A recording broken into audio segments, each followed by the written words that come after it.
తాడి తన్నేవాడు ఉంటాడు, తల తన్నేవాడు ఒకడు ఉంటారంటారు. ఇప్పుడు కాశ్మీర్లో జరిగింది అదే. ఆపరేషన్ మహదేవ్ పేరుతో ఎవరైతే ముగ్గురు తీవ్రవాదులు లేపేసినటువంటి టీం ఏదైతే ఉందో వాళ్ళ పేరు చినార్ కోర్ అట. ఆ టీం పేరు చినార్ కోర్ అట, అంటే military unit. Deputy chief of army staff lieutenant general Rajiv Ghai వీళ్ళని అభినందించారు. ఉగ్రవాదులను తుదముట్టేందుకు ప్రాణాలకు తెగించిన వాళ్ళ పోరాట పటిమ నిరుపమానమని చెప్పుకొచ్చారు.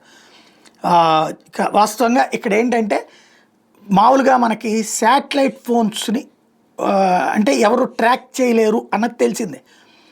అందుకనే ఈ ఉగ్రవాదులు శాటిలైట్ ఫోన్ వాడారు. కరెక్ట్, దాంట్లో మాటలు వినడం కష్టం శాటిలైట్ ఫోన్ ద్వారా, శాటిలైట్ సర్వీసెస్ ఇచ్చే సంస్థ ద్వారా తప్పింది. కానీ ఏ ఏరియాలో ఆన్ అయింది అన్నది గుర్తించడం సులభం. ఆ టెక్నాలజీ ఉంది. దాని ద్వారా టెక్నికల్ టీం ఈ పాకిస్తాన్ బ్యాచ్ శాటిలైట్లో ఫోన్లో మాట్లాడుతాం. శాటిలైట్ ఫోన్లో మాట్లాడారంటే వాళ్ళకి ఖచ్చితంగా పాకిస్తాన్ ప్రభుత్వ పండు ఉందన్నది అర్థమవుతుంది. దాంట్లో చేయగానే వీళ్ళు వెళ్ళి అలా లేపేశారనమాట.